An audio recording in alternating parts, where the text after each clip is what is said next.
আমাদের ভীষণ প্রিয় নন্দিতা মাসি, নন্দিতা ব্যানার্জি, তিনি আমাদের সকলকে ছেড়ে চলে গেছেন। তিনি এই বাড়িতে এসেছেন দীর্ঘদিন আমাদের সাথে সংযোগহীনতার পর তাঁর চেষ্টাতেই আবার তিনি আমাদের এখানে এসেছিলেন আনন্দধারা বাড়িতে, গণিকানন্দের বাড়িতে। তিনি আমাদের মিউজিয়াম আর্কাইভ যেটি হয়েছে সেটা দেখেছেন, আমাদেরকে উৎসাহ দিয়েছেন এবং আমাদেরকে আশীর্বাদ করেছেন। নন্দিতা মাসির চলে যাওয়াটা আমাদের কাছে খুব বেদনার। আমাদের কলকাতার একটি অনুষ্ঠানে অসুস্থতা সত্ত্বেও তার বন্ধুদের নিয়ে তিনি আমাদেরকে আশীর্বাদ করতে এসেছিলেন, পুরো অনুষ্ঠান শুনেছেন, দেখেছেন এবং খুব ভূয়সী প্রশংসা করেছেন। এটি আমাদের কাছে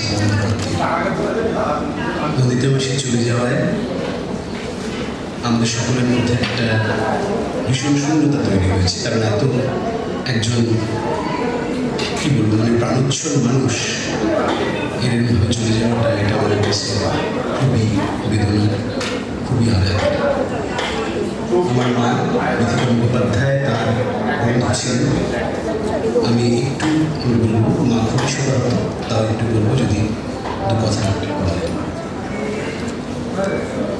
আমার আজকে বলার মতো সেরকম মানসিকতা এটা অসুবিধা হবে না, ব্যাপারটা আমি নিতে পারছি। এতই হঠাৎ দেখা হলো না। হঠাৎ ফেসবুকে যদি দেখলাম যে নন্দিতা নেই, ছাত্রীরা এত ভালোবাসা করতো, এত ছাত্রীদের কথা বলতো, আর আমার সঙ্গে দীর্ঘদিনের মানে দেখা সাক্ষাৎ ছিল না। বিএড করেছি আমরা একসঙ্গে, কিন্তু আমি কমপ্লিট করিনি বলেও খুব দুঃখ যে কেন তুই পরীক্ষাটা দিলাম। সেই নন্দিতা হঠাৎ করে এখানে আসাতে আবার নতুন করে আমাদের যে যোগাযোগটা হলো, সেটাতে মানে আমার এত আনন্দ পেয়েছি, আর তার সঙ্গে বন্ধ না, নতুন করে আরেকজনকে দিলাম, যার জন্য আমার এইটা নিতেই পারছি না।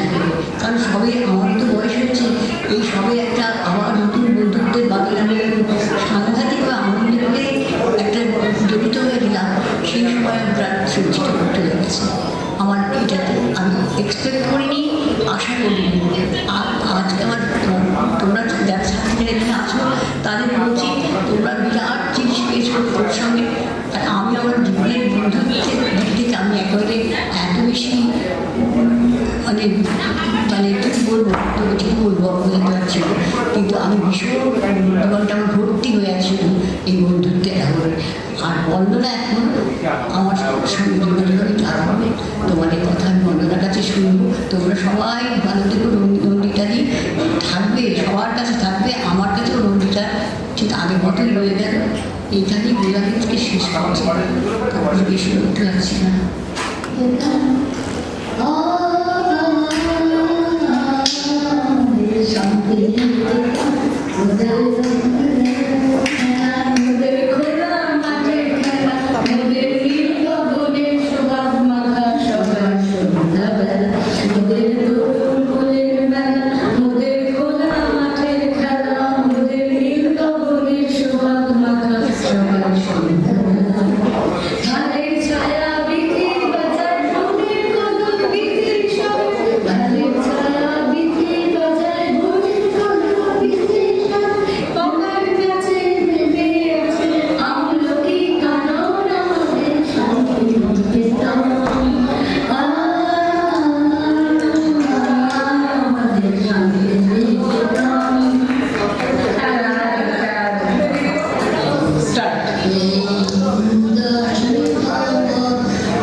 ও আজকের জন্যই শ্রদ্ধাঞ্জলি পাঠিয়েছে।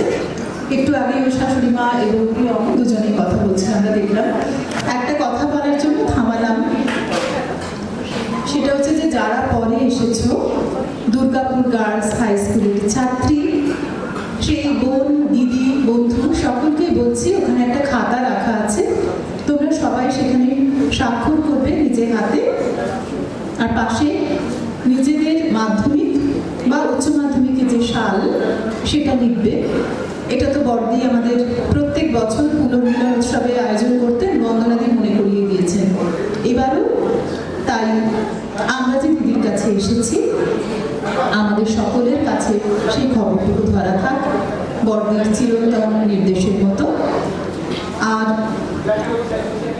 প্রত্যেকেই যে পুষ্পার্ঘ্য বহন করে এনেছো, দিদির সামনে একটা টেবিল রাখা আছে, সেখানে রেখে নিজেদের শ্রদ্ধা জানিও।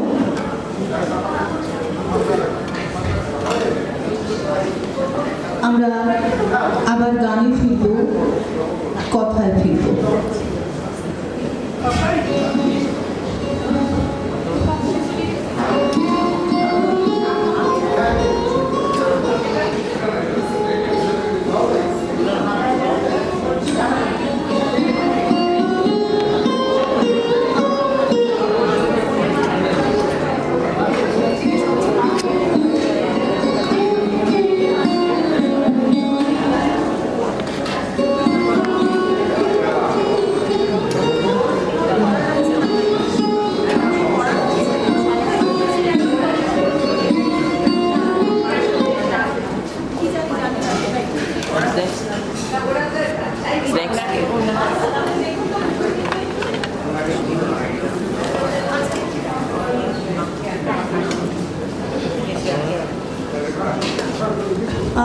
কি কার ফোনে গুগল মিট করা হচ্ছে? সোনালি একটু ডাকছেন, ওরা জয়েন করতে চাইছেন তো। না, ইন্দ্রনীলের ফোনে? আচ্ছা,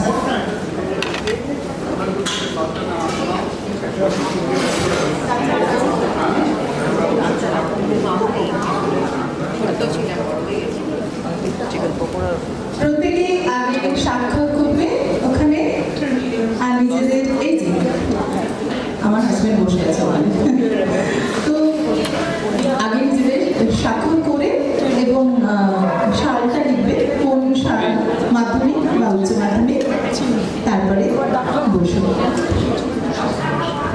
আমরা চেষ্টা করছি গুগল মিটের মাধ্যমে যারা জয়েন করতে চান আজকের অনুষ্ঠানে দিদিকে ব্যক্তিগতভাবে শারীরিকভাবে উপস্থিত না হয়েও তো সবাই জুড়ে থাকতে চাইছে, আছেন আমরা জানি, সেরকম কয়েকজন বাইরে থেকে চেষ্টা করে যাচ্ছি ক্রমাগত, তাদের সঙ্গে যুক্ত হওয়ার চেষ্টা করছি আমরা। একটু সময় লাগবে আমাদের।